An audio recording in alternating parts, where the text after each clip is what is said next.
What's up, folks? Today I'm coming at you with an update on Wealth Mountain. So I'm going to be discussing everything that has happened ever since I covered this about 15 days ago or so. So in regards to total value locked, progress in the investment portfolio, weekly recaps, and the recent events that have happened. So without further ado, let's get into this.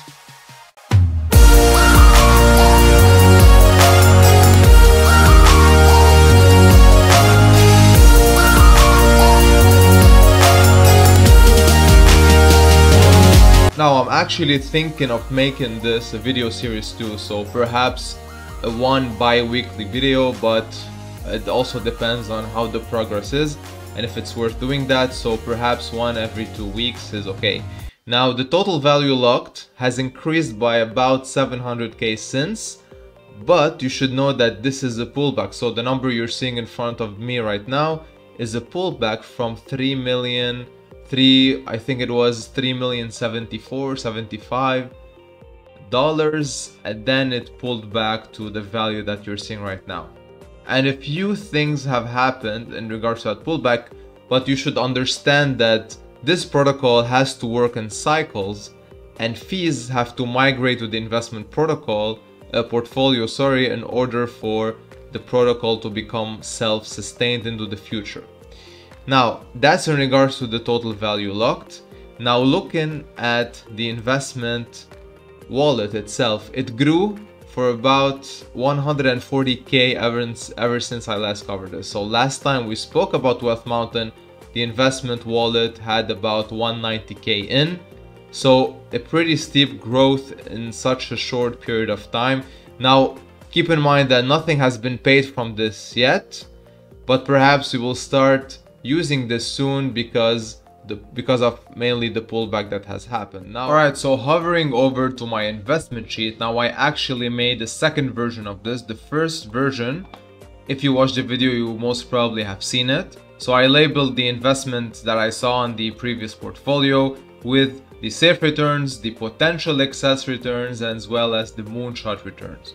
Now this one has the prior investments plus whatever they added on top up until now. So we have actually had more capital given to BLXM as their first angel investment. Now the returns on that are pretty static. The time frame, unfortunately, we don't know of. That's a disclosure between them.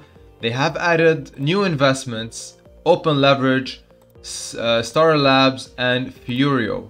Now each one, in my opinion, has been labeled in the right category, so low risk, medium risk, high risk. Now again, everything that regards ROI dApps, for me at least, go to high risk, and everything else is a split between low to medium risk. I'm talking about whatever they have invested in. So here you have the total amount invested.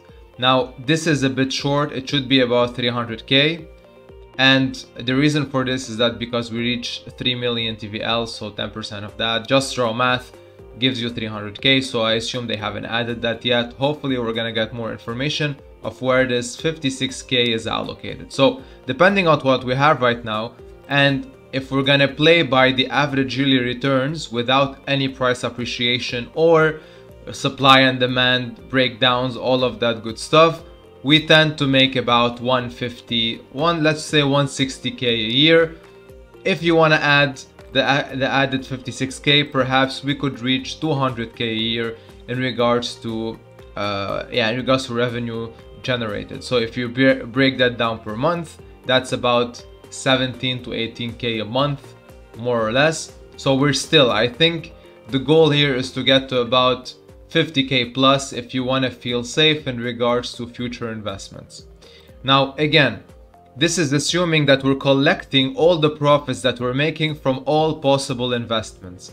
However, as history has shown us, that in order to grow and exponentially grow your money, you're gonna have to compound and add to your current stake.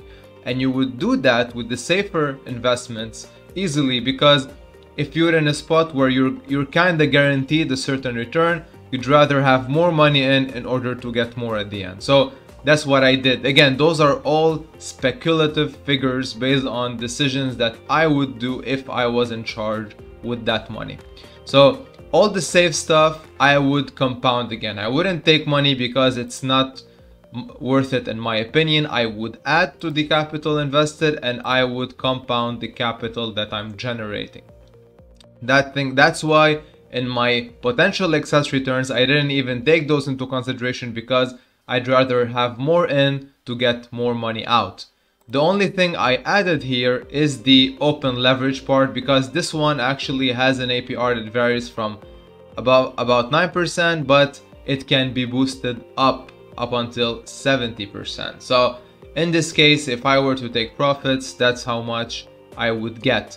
Now the pads, BSC pad and DEFI, those are a different story, because we have tokens staked, and because you have the potential added value of entering these ICOs and getting several returns on these ICOs. So you need to have a specific amount staked in order to enter the ICOs, and taking all of these things into consideration, number of ICOs entered, as well as how much money and how much is the return that you intend to make on those, I came up with these figures.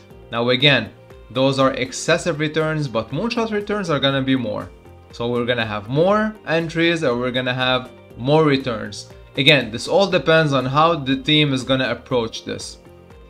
Now the third one, like I said, BLXN, never mind this. And the staking situation again goes back to the original idea of compounding to get more, hence why I didn't even include this. So again, if I were to take those amounts and put them here, we're gonna have more than 590k at the end of the road here. Now the place where the money or the more money can be made is the ROI, dApps, or the rebase / daily returns type of protocol. And this is where it gets interesting, because if we're not talking about Optimus, if we talk about Drip, if we talk about stable fund, we cannot talk about Furio right now, because Furio has a stable price because of the LMS implementation. If you're not familiar with this, check my channel, there are videos on this.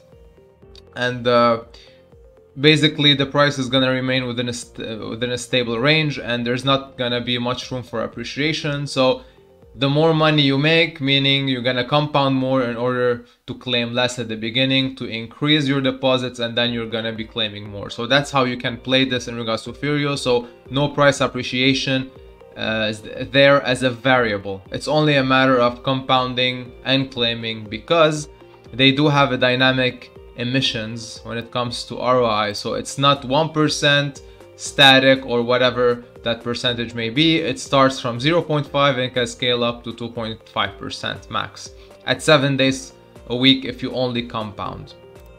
Drip has room for price appreciation because you get 1% a day. Sorry, that's Drip. You get 1% a day, but the price of Drip can fluctuate a lot. So it can go upwards, downwards, whatever, stay static as well. So this takes into consideration a static price and a compound to claim ratio of 4:3. Now Optimus relies mainly on liquidity and rebase. And I'm gonna make a video on Optimus, hopefully it will be the next one, to show you how strong this protocol is and how it actually can generate cool sustainable returns year long. So for me, I took into consideration a small price appreciation, as well as, actually I think no, for the excessive part I didn't take a price appreciation, assuming the price is the same, but you keep earning that 1% a day for the full year. The stable fund part, again, it's a bit tricky because stable fund you cannot compound, you can only withdraw and reinvest again. If you're not familiar with this, check out my video, I have it on my channel. I explained how stable fund works. And again, this takes into consideration a mixed strategy of claiming and reinvesting. And we could potentially moonshot to more than 1.5 million. Again, this one heavily relies on these ROI dApps heavily appreciating in price. I'm talking about Optimus and Drip mainly, and stable fund claiming more than withdrawing. And I mean, at its core level, these dApps should be able to run for a year, and if they do so, and if they perform well, we're gonna make so much money on these. Again, Furio, I left it as such because you have to claim. You can compound more, but again, it depends on how the team will approach this at the end of the day.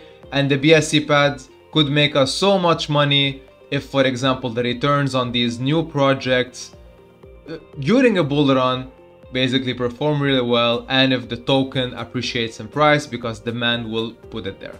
So I'd like to reiterate that those are speculative numbers and metrics based on what I see happening, but those things could go sideways. And for example, we could moonshot way above this and we could never reach the figures that you see in front of you. So I'm gonna leave the link below so you can check where those numbers are coming from, in my opinion. Alright, that's it from me today. Thank you for sticking around and listening to everything I had to say. Now I hope I brought you some value with this and I gave you a clearer picture of what you can expect from Wealth Mountain and it being on its road to being self-sustained. Now the TVL took a hit. You can clearly see that compare the intro to the outro, the total value lock has decreased even because people are panicking, and that's something that I want to address. Never base your decisions on a momentarily lapse in emotion.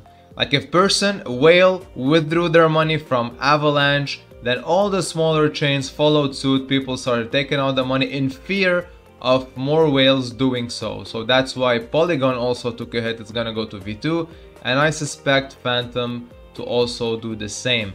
ETH is fine, and BSC of course is very solid with more than 90% of the total value locked inside BSC. So please keep your emotions in check and realize that this project works in cycles and is really meant for greatness with everything that is happening with the team. So relax and do what you have to do at the end of the day, but don't let your current decisions basically rob you off from future gains. So keep that in mind. And a sub to the channel would be amazing. It really keeps us motivated, new kids around the block, to dish out better, more valuable content for everyone and expose this word we love the most to more people. So I thank you and appreciate you for doing so in advance.